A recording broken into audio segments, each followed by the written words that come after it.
बिस्मिल्लाहिर्रहमानिर्रहीम, अस्सलाम वालेकुम। मरीम नवाज़ साहिबा ने अपने चचा शहबाज शरीफ के हमरा सऊदी अरब का हाल ही में दौरा किया। अब ये उनका पहला दौरा था बतौर वज़ीर आला और शहबाज शरीफ साहब का बतौर वज़ीर आज़म। अब जब दोबारा वज़ीर आज़म बने हैं तो इस लिहाज से इन दोनों का ये पहला गैर मुल्की दौरा था। अब बहुत सी तस्वीर इसकी सामने आई और वो ख़ुद मुस्लिम लीग नून की तरफ से, उनके सोशल मीडिया की तरफ से शेयर की गई। ख़ास तौर पर जो इनका एक व्हाट्सएप बना हुआ है चैनल, उस पर भी शेयर की गई। इनमें एक बहुत ही ख़ास तस्वीर है और उस तस्वीर में एक बैग नज़र आ रहा है। ये तस्वीर, जिस तरह मैंने अर्ज़ किया, खुद नून लीग की तरफ से शेयर की गई है। इसमें मरीम नवाज़ साहिबा बड़े खुशगवार मूड में बैठी नज़र आ रही हैं और उनके साथ तशरीफ़ रखते हैं सऊदी अरब के शहज़ादे हैं, शहज़ादा फैसल बिन फरहान अल सऊद। ये शहज़ादा फैसल बिन फरहान अल सऊद एक तरफ बैठे हुए हैं और मरीम साहिबा दूसरी तरफ, और इनके दरमियान में आप देखें एक बैग है। अब ये जो सारी कहानी है, ये होशरुबा दास्तान जो मैं आपके सामने रखने जा रहा हूँ, ये इस बैग से ही मुतल्लिक़ है।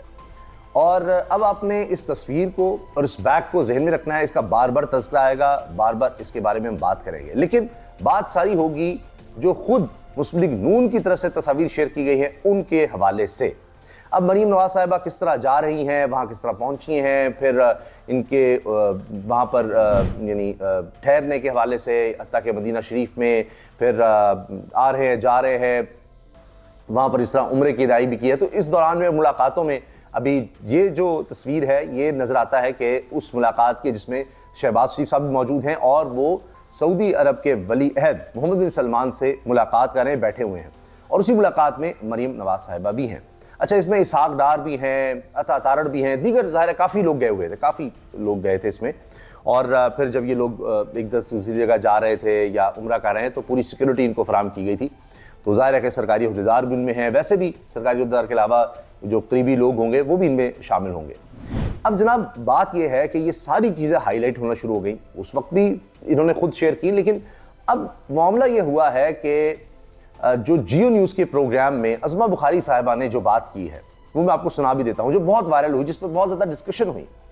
और वो बात ये थी कि अज़मा बुखारी साहिबा ने कहा कि मरीम नवाज़ साहिबा जो हैं, उन्होंने चेहरे पर एक दो चीज़ें लगाई होती हैं। वो कहती हैं, मैं कैटेगोरिकली आपको बता रही हूँ कि मरीम नवाज़ साहिबा ने चेहरे पर एक दो चीज़ें लगाई होती हैं। अब उन्होंने ये नहीं बताया वो एक दो चीज़ें क्या है, लेकिन उन्होंने बस इतना जुमला कहा, एक दो चीज़ें लगाई होती हैं और वो लॉन का कोई भी सूट ले लेती हैं 500, 6, 7, 800 का, 5, 6, 7, 800 का कोई भी, यानी 500 से लेकर 800 तक का कोई सूट वो लेकर पहन लेती हैं। और फिर वो कहती है, जी पहले हम डिस्कशन इस बारे में किया करते थे कपड़ों के, फैशन के, लेकिन जब से वज़ीर आला बनी है अब बहुत कम इस पर डिस्कशन होती है, बात होती है आप कैरी कैसे करते हैं। ये बात उन्होंने प्रोग्राम में की। अब इसके बाद सोशल मीडिया तो सोशल मीडिया है, उस पर बातें शुरू हो गई कि ये बता दें हमें कहाँ से ये 500, 6, 7, 800 का कोई सूट मिलता है लॉन का, क्योंकि कम अज़ कम 1500 से कम का कोई सूट अवेलेबल नहीं है। तो ये कहाँ से मिलता है, बहुत से लोगों ने इस पर बात की। आज न्यूज़ चैनल की वेबसाइट पर पूरी डिटेल है, कौन क्या कह रहा है, वो भी मैं आपके सामने रखूँगा। अब अज़मा बुखारी साहिबा ने जिस तरह ये बात की है, जिस तनाजुर में की है, वो भी मैं आपके सामने रख रहा हूँ, ज़रा सुनिएगा। शायद उनके चेहरे पे एक, मैं बड़ा कैटेगोरिकली आपको बता सकती हूँ कि शायद उनके चेहरे पे एक या दो चीजें लगी हुई होती हैं, बट दैट्स इट। और उन्होंने लॉन के आम जो हम 5, 6, 700, 800 का जो जोड़ा बाजार में मिल रहा होता है, देखिए 5, 6, 7, 800 का जोड़ा जो बाजार में मिल रहा होता है आम, वो उसको पहनती हैं, वो सिलाकर पहनती हैं। बात कपड़ों की कीमत से उससे नहीं, तो बात है तो कि आप कैरी कैसे कर रहे हैं। ये सुन लिया आपने, ये उन्होंने बात की। अब इसके बाद जनाब हर तरफ इसकी डिस्कशन होना शुरू हो गई। अब इसी में ये चीज़ हाईलाइट होती है कि अच्छा, मरीम नवाज़ साहिबा तो बड़ी सादी हैं, लेकिन उनके फिर बैग्स अगर आप देखें तो बहुत से लोगों ने लिबास की भी बात की, उनके जूतों की बात करना शुरू हो गया। ये होता है हमारे यहाँ, फिर हाईलाइट होता है। और अज़मा बुखारी साहिबा के बारे में कहा जा रहा है उन्होंने क्यों ये फुल टॉस दी है, क्या वो जानबूझकर उन्होंने ये किया। फिर इसको खुद भी उन्होंने इस सारी चीज़ को शेयर किया है अपने मीडिया से भी, अगर कोई आ रहा है तो उस पर कमेंट दिया है कि जी इससे तो जलेंगे लोग, या पता नहीं इनको उन्होंने वाद फराम कर दिया, ये पागल लोग पीछे पड़ जाएंगे, इस तरह की उन्होंने बातें की। अब कोई कुछ जूते कोई बता रहा है कि जी इतने के हैं, फ़लाँ हैं, उस तरह के ब्रांडेड हैं, ये सब चीज़ें शेयर होने लगे। अच्छा, अब इसमें ये हुआ कि ये जो बैग है सिर्फ इसकी नहीं, एक और बैग नज़र आता है जब मदीना शरीफ में मौजूद हैं, मस्जिद नबवी में मरीम नवाज़ साहिबा। अब उसको अगर देखें आप जाकर, तो वो बैग गुची का, ये भी एक बहुत बड़ा ब्रांड है और दुनिया के महंगे तरीन मशहूर तरीन ब्रांड में से है। और उस बैग की ख़ास बात यह है कि उसका जो हैंडल है वो कहते हैं जी बैम्बूज़ का, यानी बांस का जिसको हम कहते हैं उसका है। और इसके पीछे पूरी कहानी है कि 1940 में दूसरी जंग अजीम के दौरान चमड़े की किल्लत हो गई, तो ये फिर ये था कि इसका हैंडल के हवाले से ज़रा कुछ और देखा जाता है, सप्लाई नहीं हो रहा, तो फिर बैम्बू का इस्तेमाल हुआ, बांस का। लेकिन ये कोई आम बांस नहीं, उसको बड़े ख़ास तरीके से ढूंढा जाता है, ख़ास किस्म का होना चाहिए, ख़ास साइज़ का। फिर उसको कई प्रोसेस से गुजारा जाता है, गर्म पानी के साथ उसको नरम करके फिर आग का ख़ास टेम्परेचर देकर फिर उसको उस तरह से बेंड किया जाता है और उसके साथ लगाया जाता है। अब आप इसकी कीमत सुनेंगे, आप हैरान हो जाएंगे, उस पर भी मैं आता हूँ। अच्छा, अब ये देखें कि ये कहा जाता है जी बड़ा ख़ास लिमिटेड एडिशन है, 1947 एडिशन इसको कहते हैं, इसका नाम ही रखा हुआ है 1947 एडिशन जी, स्पेशल एडिशन। अच्छा, जब पाकिस्तान बना है उसी साल के एडिशन के हवाले से इसका नाम। ईसा नकवी साहब बड़े ज़बरदस्त साफ़ी हैं, उन्होंने इस पर पूरी वीडियो भी की है, वो प्रोग्राम भी करते हैं टेलीविज़न पर और बड़ी ज़बरदस्त रिपोर्टिंग में नाम उनका रहा फॉरेन अफेयर्स के हवाले से। वो कहते हैं कि जी मैंने किसी जानने वाले से जो बहुत साहिब हैसियत है माशाल्लाह, उनसे इस बारे में पूछा तो उन्होंने कहा जी उन्होंने अपने शायद अहलिया को या किसी को लेकर दिया $12,500 का, $12,500 का ये बैग जो है ना जी, ये पाकिस्तानी लगभग कोई 34,62,500 जो आजकल रेट चल रहा है उसके मुताबिक, यानी आप चलें 34 लाख भी लगा लें, 34 लाख का वो बैग बनता है। अच्छा, अब आप ये देखें इसके साथ जो वो बैग जिसका मैं जिक्र कर रहा हूँ कि जो शहजादा फैसल बिन फरहान अल सऊद हैं और मरीम नवाज़ साहब बैठी हैं, उनके दरमियान जो बैग है लुई विटॉन का, LV का, अगर आप जाके देखें इस पर LV आपको लिखा हुआ नज़र भी आ जाएगा इस बैग पर, और ये आप खुद जाकर बड़ी आसानी से इसको गूगल वगैरह पर सर्च कर सकते हैं और ढूंढ सकते हैं। अब ये बैग जो है जनाब, ये LV का, इसकी अगर वो देखिए आप उनकी वेबसाइट पर जाकर आपको प्राइस वगैरह सब मिल जाएगी। ये $4,500 से $6,500 इसकी प्राइस बनती है। अब मुख्तलिफ चीज़ इसमें होगा किस इलाके में है, किस तरह से है, तो 4,500 से $6,500 ये पाकिस्तानी अगर हम इसको रुपए में कन्वर्ट करें तकरीबन 12 साढ़े 12 लाख से लेकर 18 लाख रुपए तक का है, 12 लाख से 18 लाख रुपए के दरमियान। अब कहाँ 500 600 700 800 का सूट और कहाँ 12 से 18 लाख का बैग, कहाँ कुछ 34 लाख का बैग। अब ये सारी कहानी क्या है? अब या तो ये हो सकता है कि मरीम नवाज साहिबा ने खुद खरीदा हो, चंद चीज़ें हो सकती हैं, या किसी ने उनको तोहफे में दिया हो, या ये कॉपी हो, ये यानी एक्चुअल ब्रांड ना हो, ये कॉपी हो। ये अज़मा साहिबा शायद किसी प्रोग्राम में इस बारे में बता देंगे, बड़ी सादा हैं वो, तो कहीं से भी ये उनकी कॉपी या जाली जो कंपनी के बैग हैं वो उस तरह से ले लेती हैं जो उनको कोई दे जाता है। क्योंकि एक और तस्वीर भी वायरल हुई थी कि टोयोटा कंपनी के जो लोग हैं उन्होंने मरीम नवाज साहिबा को ये LV लुई विटॉन, वहाँ से बड़ा मशहूर हुआ था, शिकागो ब्रांड है, लोगों ने सर्च करना शुरू कर दिया कि उनका बैग गालिबन वो तोहफा आ रहा है तो LV का ही उसमें नज़र आ रहा है कि जी उनका है, उनके बैग्स वगैरह पर जो लिखा हुआ नज़र आ रहा है, तो उसमें शायद इस तरह से इनको मिल जाएगा। उस वक्त उनके पास कोई ओहदा भी नहीं था सरकारी, सिर्फ यह है कि वो शरीफ ख़ानदान से उनका ताल्लुक था, तो उस ख़ानदान से ताल्लुक था जो सबसे ज़्यादा देर हुक्मरानी कर चुका है पाकिस्तान में, फिर हुक्मरानी कर रहा है। वो अलग बात है कि मरीम साहब के वालिद साहब फिर भी खुश नहीं है, और किसी ने बड़ा अच्छा कहा कि भाई वज़ीर आज़म है, बेटी वज़ीर आला है, और फिर भी नवाज शरीफ साहब अपोजिशन करने पर आ रहे हैं कि जी ये नहीं हुआ, वो नहीं, रोना धोना चल रहा है। तो अमीर तरीन ख़ानदानों में भी है, वो खुद मरीम साहब कहती हमारे दादा बड़े अमीर थे, तो उस लिहाज से वो अफोर्ड भी कर सकते हैं, वो भी बात है। लेकिन फिर सादगी भी वो बताती हैं साहब कि जो 5 6 7 800 का वो सूट लेकर पहन लेती हैं। तो ये बैग्स का वो बता सकती हैं कि क्या है, सोशल मीडिया पर आकर बता सकती हैं, और फिर वो ज़ाहिर है कभी कभी इस तरह भी होता है कि हम जैसे साफ़ियों को नाराज़ हो जाती हैं तो टैग करके भी आगे से वो बता देती हैं कि ये तुमने कहा तो ऐसे, तो ये अब उनकी तरफ से बताया जा सकता है। बहरहाल जो बाज़ाहिर नज़र आ रहा है, जो उसकी प्राइस वगैरह, वो मैं आपसे शेयर कर रहा हूँ। अच्छा, इसी तरह से अब उनकी तस्वीर जो खुद शेयर की है उनमें बड़ा हाईलाइट हो रहा है बहुत सी बातें, फिर कि जी उन्होंने घड़ियाँ भी पहनी हैं और काफ़ी ज़ेवरात पहने हुए हैं, ये सब कुछ नज़र आ रहा है। तो उनको शौक़ 3 चीज़ों का होगा, ये खातून है, तकरीबन सभी ख़वातीन को होता है, जिसको अल्लाह ताला तौफीक दे वो पहनती हैं और सब कुछ करती हैं। लेकिन बात यह है कि ये लोग इसलिए हाईलाइट हो जाते हैं कि जब ये हुक्मरान होते हैं, फिर ज़ाहिर ये बातें 5 6 700 800 का सूट, और फिर गरीब के बारे में बात होती है, दर्द होता है, तकलीफ़ होती है कि गरीब तरीन कौम है जी, 1 करोड़ लोग और गुर्बत की लकीर से नीचे जाने वाले हैं इनके दौर में। पाकिस्तान की तारीख़ की बदतरीन महंगाई इस वक्त इनके दौर में है, पिछला दौर भी देखिए, पिछले 2 साल से आप देख लें यही हाल है। अब ADB की रिपोर्ट जो आ रही है कि पाकिस्तान एशिया में सबसे मुश्किल मुल्क बन गया है रिहाइश के लिए, रहने के लिए, महंगाई के लिहाज से सबसे ज़्यादा महंगाई, यानी एक पाकिस्तानी के लिए, एक शहरी के लिए सबसे मुश्किल ज़िंदगी इस वक्त अगर एशिया किसी मुल्क में है तो वो पाकिस्तान है। आप अंदाज़ा लगाइए।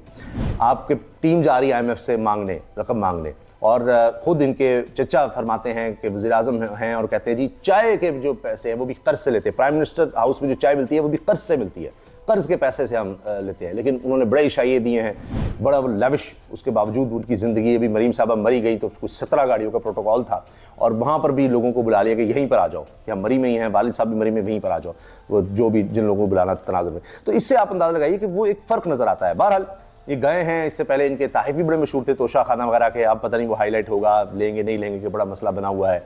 तो पिछले अभी 2000 से पीछे के तो सामने नहीं आ रहे, जो 2000 तक के आए हैं उसमें कोई अनानास, पता नहीं उसके टिन और कुछ भी नहीं छोड़ा गया, कोई तस्वीर नहीं छोड़ी गई। इनके लोग जो था सब पता नहीं क्या क्या ले गए, और गाड़ियाँ तक ले गए हैं जो कानून में है ही नहीं। और मंसूरी खान साहब के साथ जो इंटरव्यू मरीम साहबा का था उसमें बड़ी दिलचस्प बात आई, कहती हैं मेरे पास भी कोई गाड़ी है, मुझे नहीं पता कि मैं कोई गाड़ी इस्तेमाल कर रही हूँ सरकारी। अच्छा, वो खुद ये लिख कर दे चुकी हैं कि वो गाड़ी इन्होंने ली, फिर बेची, गोशवारों में जाहिर की कि हमने पता नहीं चंद लाख की खरीद कर कितने पैसों में फिर बेची और उससे कितना मैंने पैसा कमाया, और फिर उस पर मैंने डिक्लेयर भी किया। तो गाड़ी ले भी नहीं सकते, फिर भी इनके वालिद साहब ले चुके हैं और अंकल जरदारी ले चुके हैं, तो उस पर केस चल रहा है, लेकिन वो पुराना केस है, वो अभी नहीं चल रहा। हाँ, इमरान खान के केसेस बड़ी जल्दी जनाब चल भी रहे हैं, उनमें सजाएं भी हो गई। अब ये इस सारे बैग की कहानी है, और ये क्यों हाईलाइट हो रही है, क्यों इस पर बात हो रही है। मैंने आपको बताया कि ये जैसे ही ये अज़मा साहिबा का हुआ तो उस पर फिर जाहिर है कि क्यूरोसिटी, और फिर लोग इस बारे में देख रहे हैं कि क्या है। तो ये सारा हमारी टीम ने इसको निकाला, सर्च किया, और मैंने आपको बता दिया, ये इसके बारे में पता लग रहा है।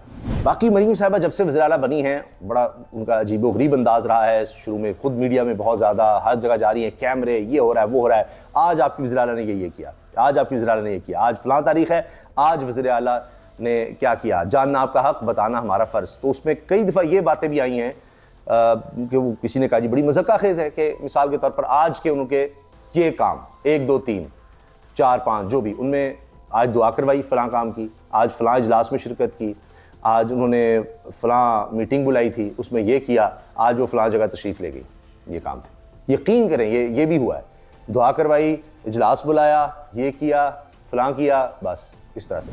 तो बड़ा अजीबोगरीब था। अच्छा, एक और अब काम बड़ा हाईलाइट हो रहा है, अगेन अज़मा बुखारी साहिबा हमारी बहन है, बड़ी काबिल एहतराम। उन्होंने ये कहा कि एयर एम्बुलेंस जिसका सिर्फ नाम इस्तेमाल किया गया, झूठे वादे किए गए, पंजाब में जून में एयर एम्बुलेंस इस्तेमाल के लिए मौजूद होगी। वैसे जंगला बस को कॉपी करने के बाद मरीम नवाज शरीफ की इस खिदमत के प्रोजेक्ट को भी कॉपी करने की इतलात हैं। यह है वो जहाज़ जो वज़ीर आला पंजाब ने मरीजों के लिए ख़रीदा है। अब ये वो कह रही हैं ख़रीदा है, मरीजों के लिए उन्होंने जहाज़ ख़रीद लिया है। अब इस पर अगर देखें, इस पर भी सर्च करें अगर, तो पता चलता है कि पूरी दुनिया में ये कोई अनोखा एक्सपेरिमेंट होने जा रहा है, क्योंकि हमेशा हेलीकॉप्टर, ये चॉपर के जरिए एयर एम्बुलेंस इस्तेमाल हुई है। ये जरूर है कि इनके वालिद जब यहाँ से तशरीफ ले गए थे पाकिस्तान से, अभी फिर जब प्लेटलेट्स का मामला था, वो एक बड़ा वीआईपी एयर एम्बुलेंस आप कह सकते हैं, वो जहाज जरूर होता है एक जगह से दूसरी जगह जाने के मुल्क के लिए। लेकिन ये जो एयर एम्बुलेंस का कॉन्सेप्ट है, ये बेसिकली कि जल्द से जल्द आप हेलीकॉप्टर के जरिए होता ही है कि आप जो हॉस्पिटल जहाँ पहुँचाना है उसकी छत पर या वहाँ पर उसके कहीं करीब जगह पर, खुली जगह पर हेलीकॉप्टर फौरन पहुंच के, ताकि हॉस्पिटल इंसान जल्दी से जल्दी मरीज को पहुंचाया जा सके, उसकी जान बचाई जा सके। इसलिए एयर एम्बुलेंस का कॉन्सेप्ट है कि जहां वक्त बहुत ज़्यादा कीमती है, तो बजाय इसके कि उसको ट्रैफिक में एक शहर से दूसरी जगह जाना है और वो ट्रैफिक होगी नहीं, उसको हेलीकॉप्टर में ले जाए। जहाज़ को तो पहले तो आपको चाहिए कि जनाब एयरपोर्ट चाहिए होगा लाजमी, ना सिर्फ टेक ऑफ के लिए, लैंडिंग के लिए भी, दोनों जगहों पर। यानी जिस शहर में आपने मरीज को जिस शहर से ले जाना है वहां पर एयरपोर्ट हो, फिर जहां ले जा रहे हैं वहां भी एयरपोर्ट हो, फिर वो एयरपोर्ट से हॉस्पिटल का फासला, पहले जहां वो जख्मी हुआ है कुछ है उसको वहां से लेकर आओ एयरपोर्ट पर, एयरपोर्ट से फिर उसको यानी टेक ऑफ करेगा, वो दूसरे शहर में पहुंचेगा, वहां फिर वो जनाब उसको एम्बुलेंस में दोबारा डाला जाएगा, जब वो लैंड करेगा जहाज उसमें भी कुछ टाइम लगेगा, और फिर उसको हॉस्पिटल लेकर जाएंगे, फिर रास्ते में पता नहीं क्या होगा। तो ये तो कोई नई चीज आई है। तो वरना तो यह है कि कई दफा ये होता है जाए हादसा पर, जहां हादसा हुआ है वहीं पर कई दफा हेलीकॉप्टर इंटरनेशनल जो स्टैंडर्ड है वहां पर उधर ही मरीज के लिए, यानी एक हॉस्पिटल में है उसको वहां ले जाया गया, वो कह रहे हैं नहीं दूसरे हॉस्पिटल शिफ्ट करना है, उस हॉस्पिटल पर ही वो हेलीकॉप्टर पहुंचता है और वहीं से दूसरी शहर या जहां पर उसको इलाज की जरूरत है, सीरियस है, जहां उसका मुमकिन है वहां ले जाया जाता है। ये अजीबोगरीब कॉन्सेप्ट आया और ये खरीद भी लिया है। इस पर अवैस महीद साहब ने बड़े सवाल पूछे हैं। ये बहुत ज़बरदस्त सीनियर साफ़ी हैं, एक बड़े चैनल में काम करते हैं, उस पर अच्छी पोस्ट पर हैं। ये कहते हैं जी अज़मा साहिबा सर्विस शुरू होने से पहले ही दूसरों को ताने देने से पहले इन सवालों के जवाब भी इनायत फरमा दें। पंजाब में एम्बुलेंस के लिए टेंडर में कामयाब करार दी जाने वाली स्काई विंग नामी कंपनी शराइत पर पूरा ही नहीं उतरती थी। स्काई विंग के पास ना चार्टर लाइसेंस है, ना 5 साल का मतलूबा तजर्बा। कंपनी के पास एम्बुलेंस के लिए सिर्फ एक सिंगल इंजन एयरक्राफ्ट है जो रात को उड़ने के काबिल नहीं। स्काई विंग के पास आर्जी तौर पर ईदी फाउंडेशन का एयरक्राफ्ट है जिसका लाइसेंस एक्सपायर हो चुका। ईदी का एयरक्राफ्ट कमर्शियल मकासद के लिए इस्तेमाल करना भी गैर कानूनी है। ईदी के एयरक्राफ्ट पर अपना मोनोग्राम लगाकर तैयार कर लिया गया। डीजी रेस्क्यू 1122 को बेज़ाब्तियों से आगाह किया गया, लेकिन इन्हें नजरअंदाज करके टेंडर में स्काई विंग को कामयाब करार दे दिया गया। हुकूमत पंजाब ने इस बेज़ाब्तगी के जरिए किसकी सिफारिश पर किसे नवाजा है ये भी बता दें, शुक्रिया। और उन्होंने इसमें अज़मा बुखारी साहिबा को, PMLN को, इनको सबको टैग भी किया हुआ है। तो ये जनाब इन्होंने बात कर दी है। आखिर में जनाब अब आज न्यूज़ की, ये मैं आज न्यूज़ से पढ़ रहा हूँ, जो उन्होंने छापी है हर चीज़ वहाँ पर मौजूद है, आप देख सकते हैं। अज़मा बुखारी के बयान पर सारिफ ने मरीम नवाज की महंगी चप्पलों की तफसीलात शेयर कर दी। सारिफ ने मरीम नवाज के बैग और जूतों की कीमत ढूंढ कर निकाल ली। हाल ही में पाकिस्तान मुस्लिम लीग नून की रहनुमा और पंजाब की सीनियर वजीर अज़मा बुखारी की जानिब से दावा किया गया था कि वज़ीर आला पंजाब आम लोगों की तरह 700-800, बल्कि उन्होंने वैसे 5, 6, 7, 800 कहा है रुपए की कपड़े पहनती हैं। इस पर अब सोशल मीडिया सार्फिन की जानिब से भी दिलचस्पी और हैरानगी का इज़हार किया जा रहा है। निजी टीवी के शो में मरीम नवाज के मेकअप से मुतालिक अज़मा बुखारी का कहना था कि मैं कह सकती हूँ कि इनके चेहरे पर 1 या 2 चीज़ें लगी हो सकती हैं, जबकि कपड़ों से मुतालिक अज़मा ने बताया कि इन्होंने बाजार में मिलने वाला 600-800 वाला लॉन का जोड़ा पहना होता है, इसको सिलाकर वो पहन लेती हैं। बात कपड़ों की कीमतों की नहीं होती, बात ये होती है कि आप इसे किस तरह पहन रही होती हैं। इस पर सार्फिन की जानिब से भी दिलचस्पी और हैरानगी का इज़हार किया जा रहा है। इस पर एक सारिफ ने अज़मा बुखारी का पुराना क्लिप अपलोड किया, जिसमें प्रेस कॉन्फ्रेंस में मरीम नवाज पर तनकीद करती दिखाई दे रही थी। इनका कहना था कि आए ना मरीम नवाज, मेरे साथ आकर बैठें, बात करें। बीबी आप हैं कौन? आप काउंसलर तो नहीं हो सकती, आप पता नहीं किस खेत की मूली हैं। जबकि एक सारिफ यासिर खान ने लिखा कि मेरे ख्याल में अज़मा बुखारी जानबूझकर लोगों को मरीम नवाज का मजाक उड़ाने की वजह फराहम कर रही हैं, और ये पहली बार नहीं हो रहा। जबकि एक सारिफ ने लिखा कि ये कौन से बाजार से मिलते हैं, इस गरीब औरत को मैं 50 जोड़े देना चाहता हूं। जबकि महम बुखारी नामी सारिफ ने मरीम नवाज के मुबैना बैग की तस्वीर अपलोड की और साथ ही मुबैना बैग की कंपनी को वेबसाइट की तस्वीर भी अपलोड की, जिसमें बैग की कीमत दर्ज थी। सारिफ ने लिखा कि सिर्फ 9 लाख सिर्फ $3,350 का बैग उम्रे पर लेकर गई हैं। जबकि एक सारिफ ने मरीम नवाज के जूतों की मुबैना मालूमात शेयर कर दी। लिखा कि सोशल मीडिया मरीम नवाज की जानिब से पहनी गई चीज़ों पर नजर रखे हुए है। साथ ही सारिफ ने अज़मा बुखारी का भी शुक्रिया अदा किया। जबकि इस वेबसाइट के मुताबिक इन वेलवेट स्लीपर्स की कीमत $1,265 यानी 3 लाख से भी ज़ायद बनती है। तो ये देखें कि फिर जब आप खुद मीडिया में आके लोगों को मौका देंगे, फिर लोग खुद भी हैरान होंगे कि अच्छा ये कौन से कपड़े हैं, हमें ही पता लगे। फिर वो जब देखना शुरू करते हैं इस क्यूरियोसिटी में कि कौन से कब मरीम ने इस तरह के कपड़े पहने, तो कपड़ों की जगह बैग, जूते और वो फिर ये सब चीज़ें हाईलाइट होना शुरू होती हैं और ये सब चीज़ें सामने आ जाती हैं। अगर वीडियो अच्छी लगी तो लाइक करना मत भूलिएगा और वीडियो को शेयर भी करें, चैनल सब्सक्राइब करें और कमेंट्स में अपनी राय का भी इज़हार करें। अल्लाह हाफिज़।